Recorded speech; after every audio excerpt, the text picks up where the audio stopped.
Mateo 5. Gracias, Señor, por este tiempo que vamos a tener. Colocamos delante de tu presencia, pidiendo que sea la dirección del Espíritu Santo, hablándonos por medio de la verdad de tu palabra, que el Espíritu de Dios residente nos hable, entregando a nosotros lo que somos, pidiendo que seas tú dirigiendo y caminando nuestra mente, nuestro corazón y nuestros pensamientos. En el nombre del Padre, del Hijo y del Espíritu Santo. Amén. Bueno, hoy vamos a ver los bienaventurados encuentran la felicidad. Y estamos viendo Mateo 5, del 1 al 12. ¿Se acuerdan que hace 8 días lo leímos? ¿Hace 15 días? Que eran las bienaventuranzas. Entonces, si les parece bien, podemos leer así como siempre, ¿no? Ya, versículo. Un versículo, quien tenga Biblia. Entonces, Mateo 5, del 1 al 12. Y el tema de hoy dice, los bienaventurados encuentran la felicidad. ¿Amén? No sé quién tenga de pronto ya Mateo. Amén. 5 del 1 al 12, ¿qué versículos empezamos? ¿Con el 1? Con el 1, sí, señor. Amén. Damos la palabra en el nombre del Padre, del Hijo y del Espíritu Santo. 5. Viendo la multitud, subió al monte y sentándose vinieron a él sus discípulos. 2, 5, 2. Y tomó la palabra y comenzó a enseñarles diciendo lo que No, 3, 5, 3. 3. Sí. Bienaventurados los pobres en espíritu, porque de ellos es el reino de los cielos. 4.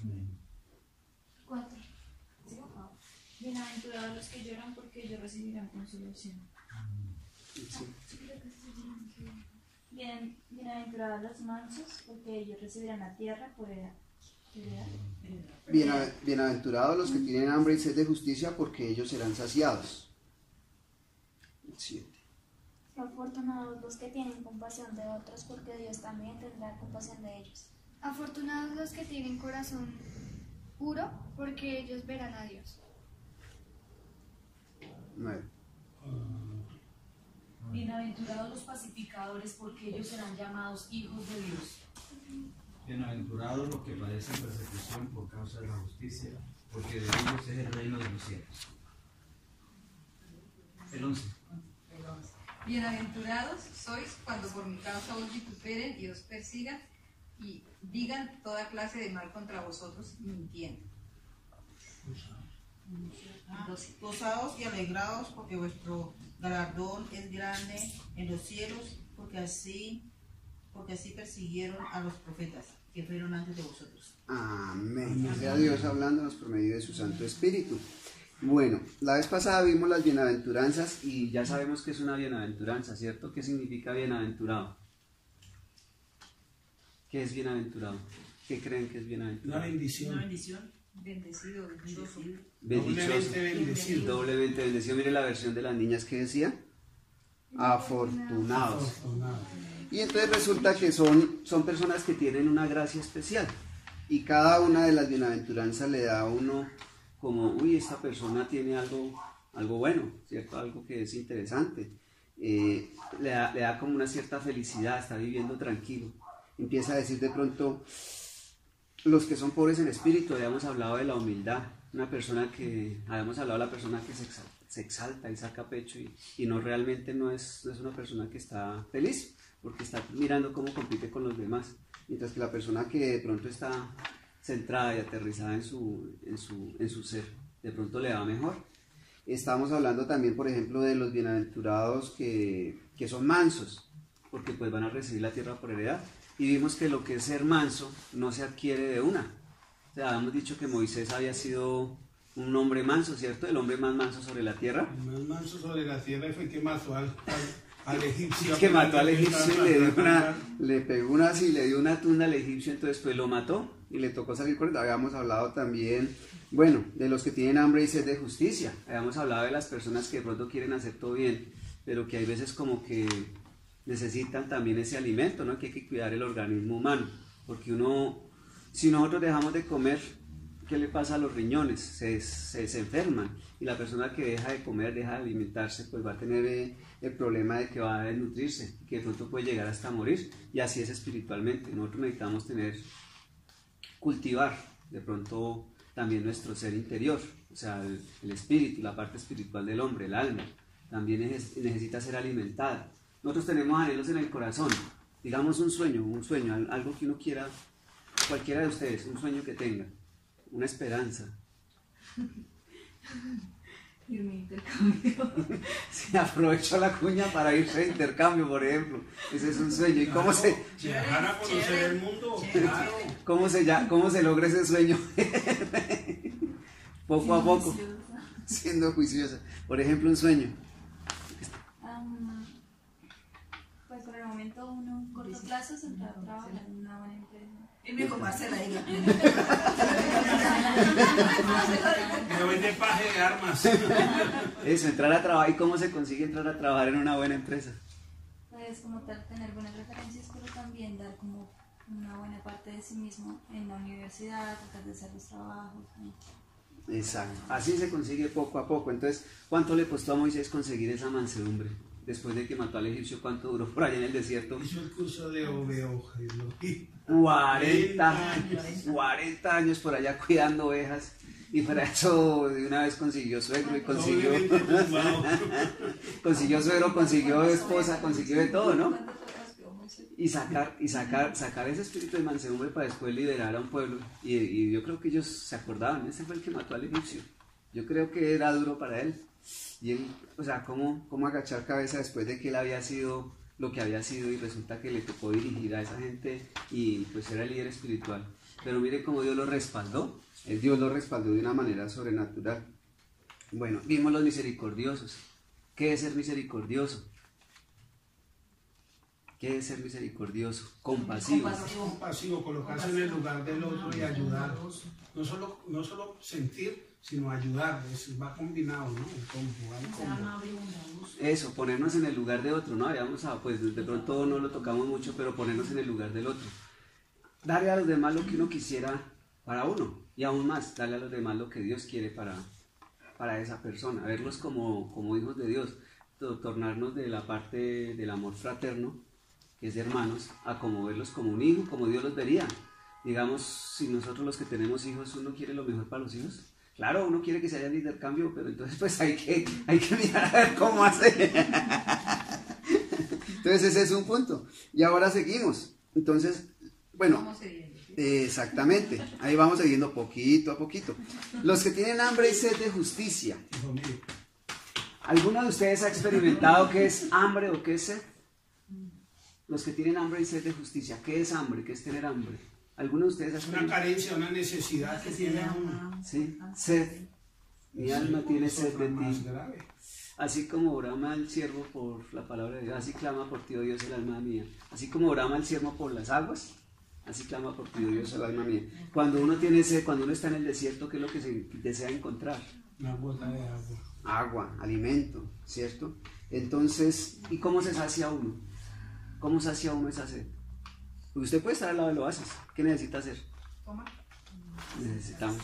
Exacto, entonces necesitamos tener una acción. Por ejemplo, el hambre y sed de justicia, ¿qué será? ¿Qué será el hambre y sed de justicia? ¿Qué es justicia? Justicia es ser equitativo, dar a cada uno lo que corresponde. Eso es ser lo que se merece. Lo que se merece. Lo que se merece. Y cuando uno tiene hambre y sed de justicia, ¿a uno le gustaría que los que han obrado mal recibieran su recompensa? ¿Y la misericordia dónde queda? Ahí está el detalle, que todo tiene que estar vinculado. Las bienaventuranzas van unas de la mano de otras, porque las bienaventuranzas son un acto de amor. Estamos manifestando cómo hemos asimilado el amor de Dios en la vida nuestra. El único camino para que exista una verdadera paz sobre la tierra, si realmente supiéramos que es justicia y la practicáramos de la manera que se propone, es solucionando los problemas y conflictos por medio de la voluntad de Dios. Si pusiéramos todo por obra, sería más equitativo y prosperado. ¿Eso es fácil de conseguir acá, en la tierra, como seres humanos? Muy difícil. Es difícil, porque cada uno quiere su justicia. Cada uno de nosotros tenemos un pensamiento, un punto de vista con respecto a lo que es la justicia. Cada uno de nosotros tiene un pensamiento con respecto a la justicia. Y es más, lo que nosotros creemos que es justo, en otras partes no lo es. No es, exactamente.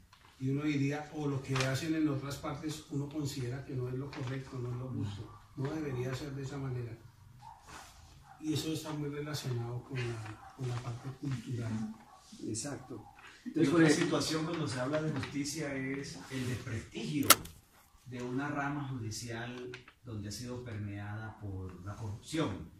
Entonces, el ciudadano de a pie se pregunta, bueno, ¿de qué me sirve a mí entablar un proceso donde dura 5, 10 y 15 años y no logro absolutamente nada? Entonces, son personas que a la larga se van desviando y dicen, se toma la justicia por sus propias manos. Esta situación yo la resuelvo y yo no voy a ir a los estados judiciales. Por la falta de credibilidad que hay en las instituciones que imparten, entre comillas, justicia. Y la otra parte está relacionada con las personas encargadas de la autoridad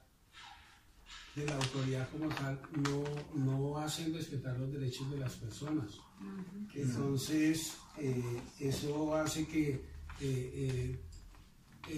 por decir algo, las autoridades colombianas, las autoridades como los organismos de justicia, la policía, la fiscalía, los entes de control, en muchas oportunidades no ejercen su función porque es engorroso y en la práctica no hay justicia porque el delincuente se demora más el procedimiento de hacerlo llegar a la justicia, de colocarlo, que en salir. Y el que queda empapelado es el denunciante, la persona que alega, la persona que exige sus derechos, que entonces hace sentir que en lugar de estar obrando bien, ha obrado mal y que la carga es para esa persona. Entonces, el tener desdibujado esa idea de la justicia hace que perdamos nuestra confianza en las personas encargadas de la justicia. Bueno, dice que justicia es dar a cada uno lo que se corresponde. ¿Cuántos hemos pecado esta semana? Levantemos la mano todos y la mano a los pies. ¿Sí saben qué dice la Biblia, no? Que la paga del pecado es la muerte. Y supuestamente dice así, pero obviamente pues estamos hablando no de una muerte física, porque aquí estamos. Gracias a Dios por su misericordia.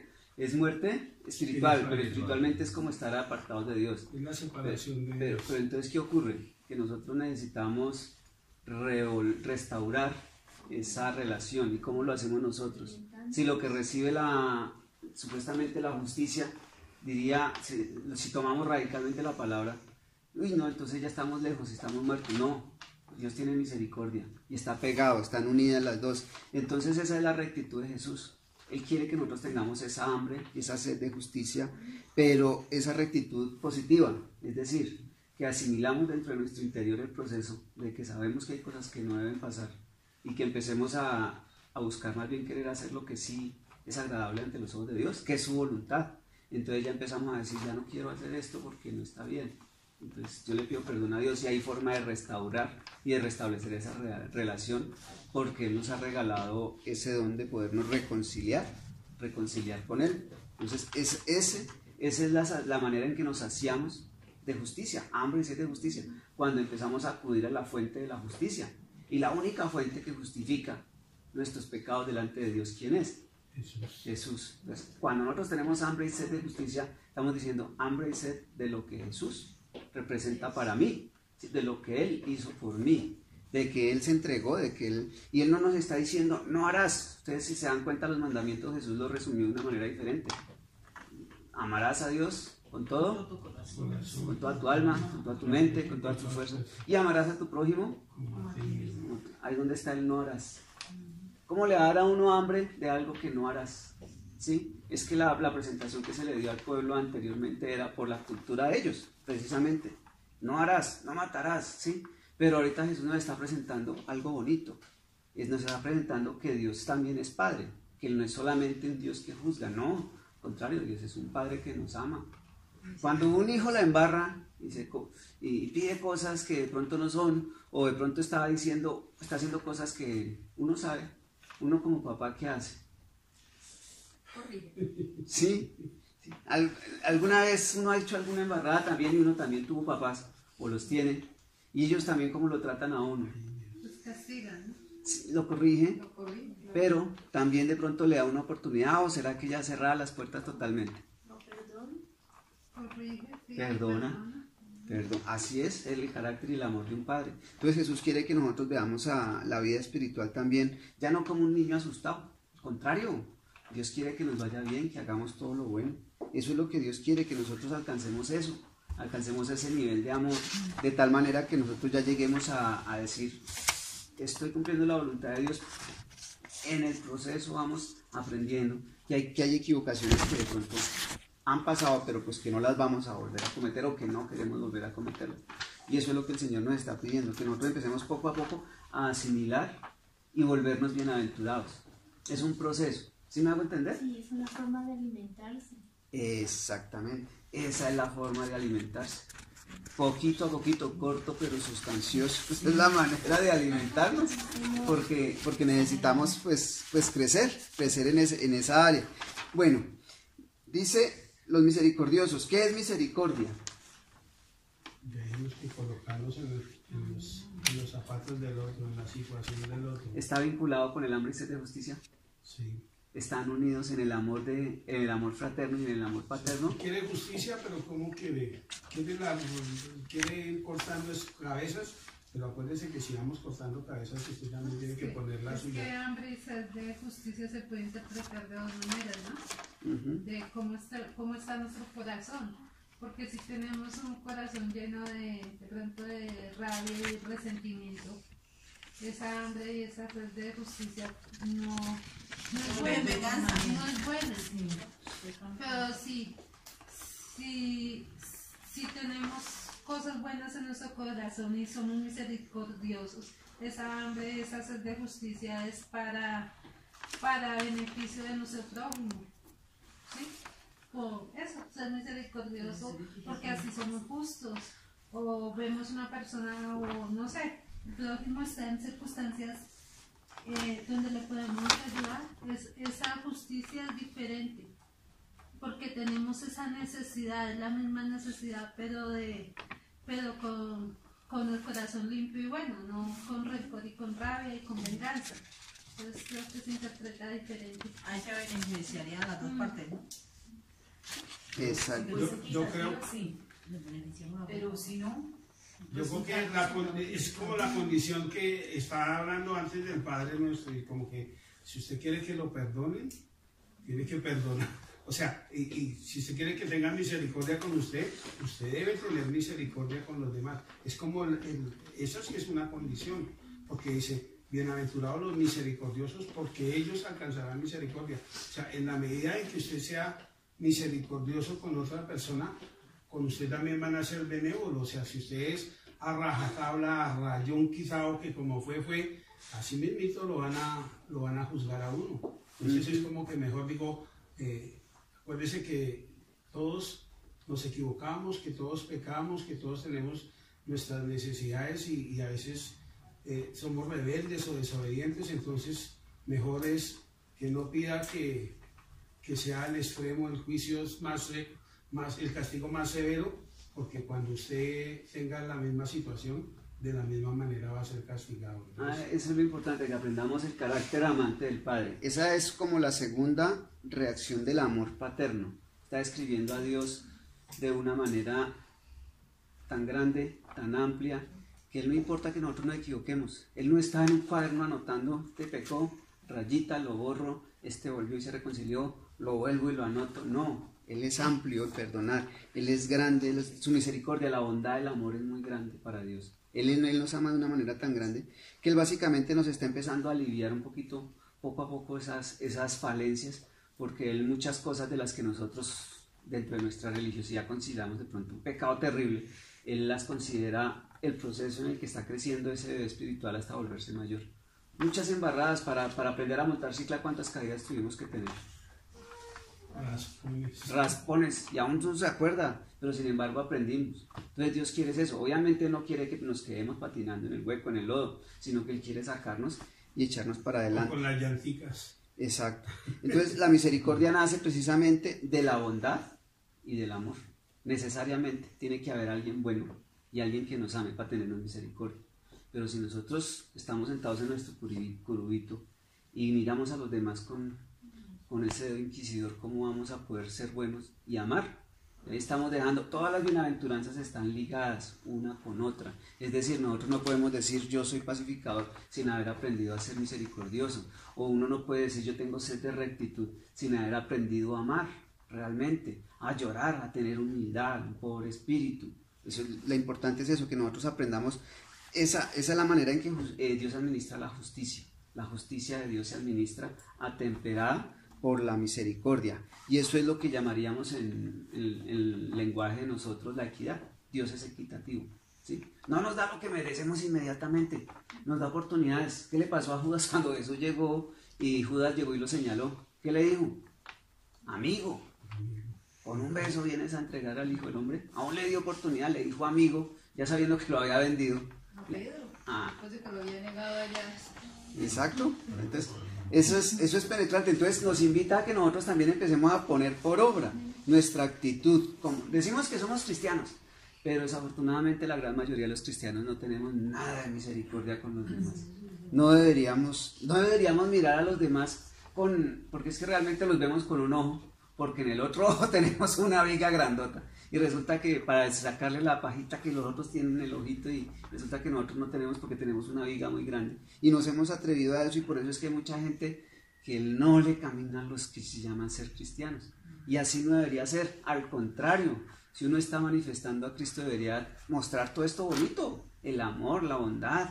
Pero nosotros de esta manera no podemos. Necesitamos proclamar la verdad, pero la verdad con amor, porque con misericordia y verdad se corrige el pecado. Eso es un proverbio, es con misericordia y bondad. Nosotros la revelación de la verdad, de la belleza y de la bondad unidas dan como resultado el amor. Y eso es lo que Dios quiere, que nosotros empezamos a poner por obra y dar esa misericordia a los demás. Nuestro Señor describe al cristiano, el carácter del cristiano, básicamente por medio de esas bienaventuranzas. Y son necesidades de conciencia, porque necesitamos aprender a que nuestra conciencia aprenda a amar. Que los pobres del espíritu lloran a causa de la condición pecadora. Sí, es verdad. Que los mansos aprenden a entender la verdad renunciando al egocentrismo. Ya dejan de, me hizo y yo le tengo que hacer. No, al contrario, ya se vuelve una persona calmada. Y eso es lo que de pronto empezamos nosotros a analizar. ¿Hasta dónde hemos sido tan maduros que no nos importa que nos miren mal? Que no nos importa que nos ofenda a alguien, sino que empecemos a trascender eso, a superar. ¿Me ofendió? No importa, es una persona, comprendámoslo, veámoslo. ¿Qué tal que esté con un problema? ¿Qué tal que esté con una enfermedad? ¿O qué tal que esté de pronto sufriendo de verdad una afección grave y nosotros no sepamos? Hay que también ponernos en los zapatos del otro. Es necesario, porque la otra persona también es una persona que siente. No importa que nos la haga terrible, no importa. Aprendamos a tratarla con ese amor con que Dios la trataría, porque así es que estamos renunciando. Básicamente empezamos a darnos cuenta de las necesidades de otros, y ahí es cuando empezamos a saciarnos, cuando miramos a los demás y les damos lo que necesitan. Si una persona necesita algo con urgencia y nosotros lo podemos dar, pues dárselo. O sea, muchas veces somos egoístas, todo para mí, primero yo, segundo yo. En la universidad nos enseñaron eso, en negocios, en creación de empresas nos dijeron la política de la universidad es primero usted, segundo usted, tercero usted, y lo que sobre para usted.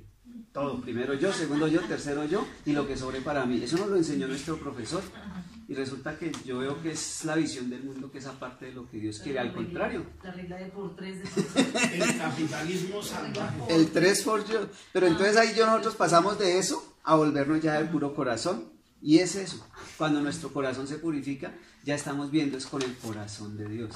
Entonces lo que Dios quiere es que nuestro corazón le dé espacio a que sea el trono de Dios, para que nuestro corazón se vuelva un corazón como el de Dios. ¿Quién tuvo un corazón como el de Dios?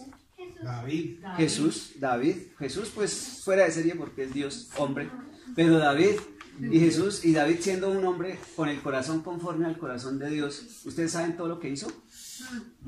La National Geographic me lo explicó y no me gustó. ¿La National Geographic te lo explicó? ¿Qué hizo? ¿Qué hizo? Así que viste yo en Nat Geo, asesino tenaz. Para eso mandó matar a Urias Eteo. El mató a... ¿Qué no hizo? No, pero esos programas, esos programas de National Geographic siempre lo hacen con el propósito malévolo por devaluar la palabra de Dios. Siempre hay que interpretar eso como entre líneas. Siempre ellos son sesgados, pues interpretan la Biblia como a su acomodo. Exactamente. Entonces eso es lo que vende. Pero hay que tener ese discernimiento. De todas formas mostraron una verdad. ¿Qué ocurrió? Que David era una persona que sí cometió los pecados.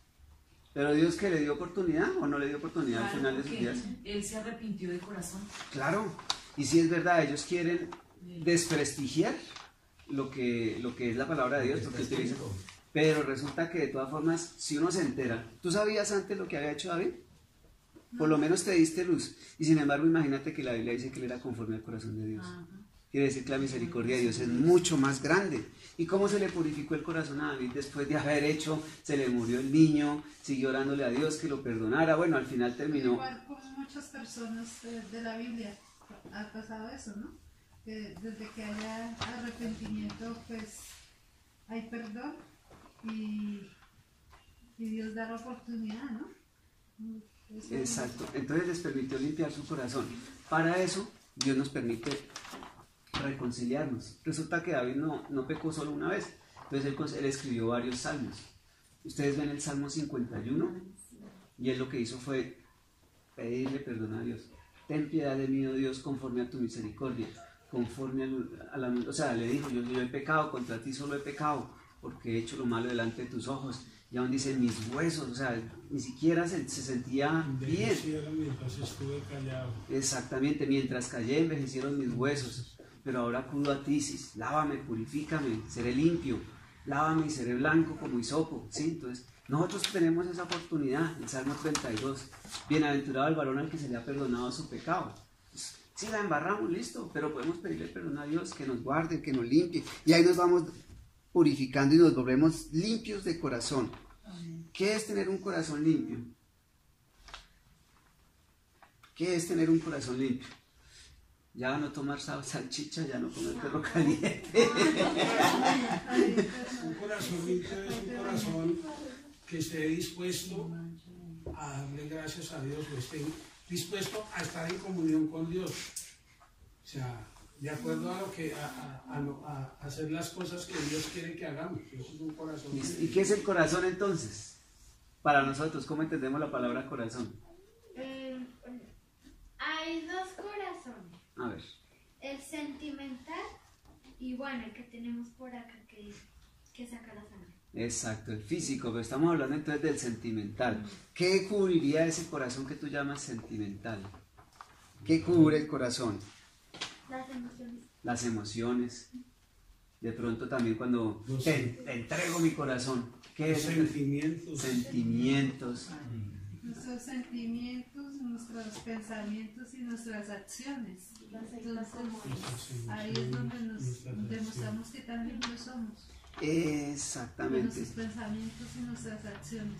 ¿Qué es lo que brota de nuestro interior? Es lo que cada uno de nosotros tenemos. ¿Y qué crees que brota del corazón de Dios? Amor, misericordia, perdón.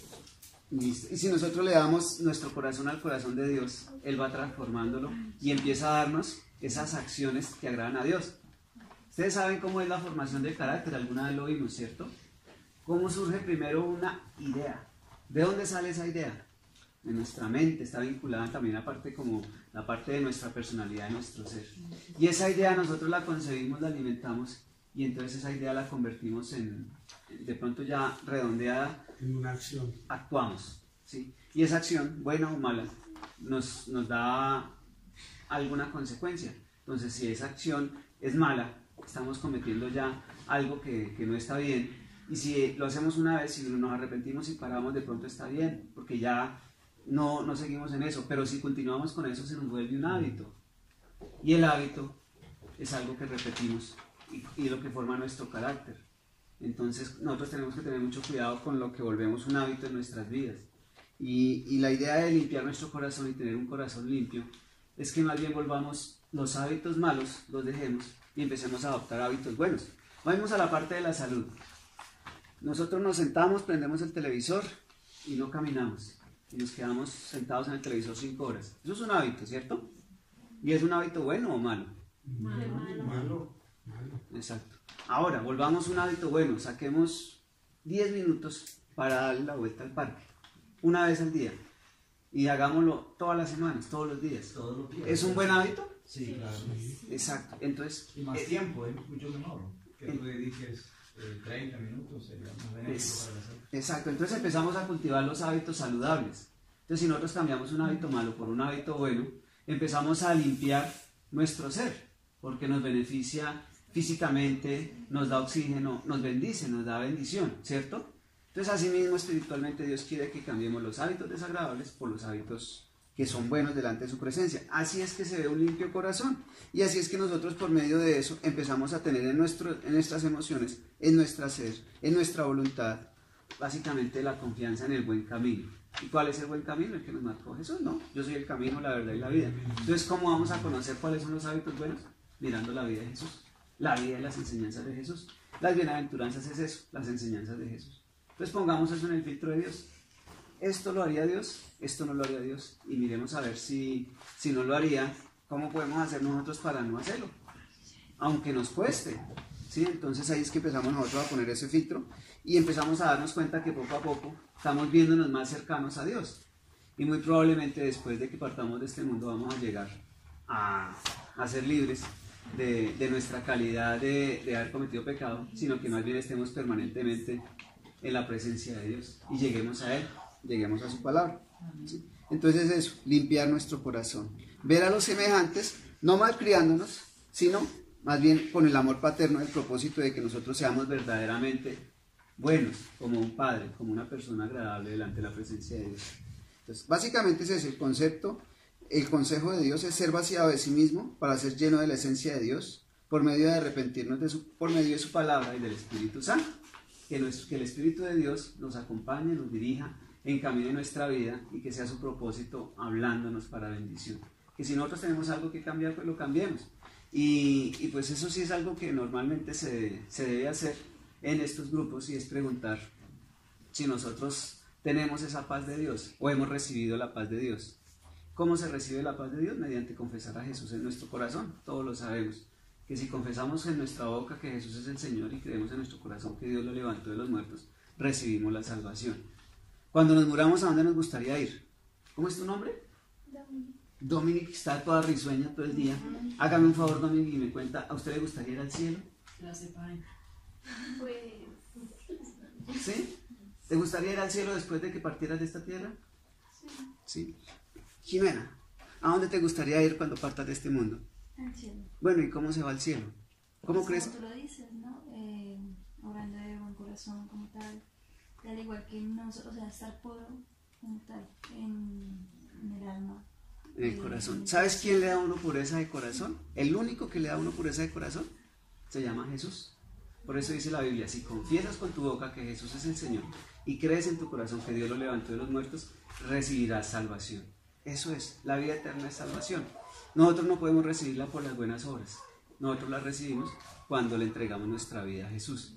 Esto, las bienaventuranzas, es entregar nuestra vida a Jesús. No es cambiar de religión, no es un cambio de vida. Y entonces poco a poco se va dando.